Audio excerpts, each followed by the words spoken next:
the already incredibly bad year for Mitch Payton and Pro Circuit might have just gotten a little worse, and sadly, it involves Levi Kitchen. And I'm recording this like right after the race ended, so if there's any updates, I haven't missed them. I'm not misleading you guys. I just have not seen them yet because they have not. He's not passed out. He's not knocked out.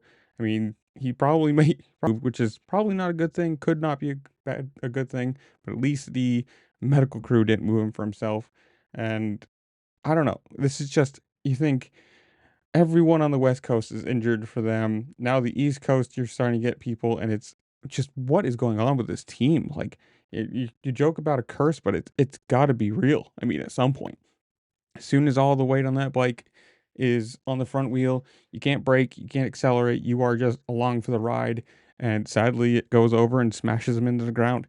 So I'm gonna say this. Hopefully, knock on wood, he's taking a precaution, to the hospital as a precautionary thing. Hopefully, that's obviously the main thing. You never want to see anybody get injured.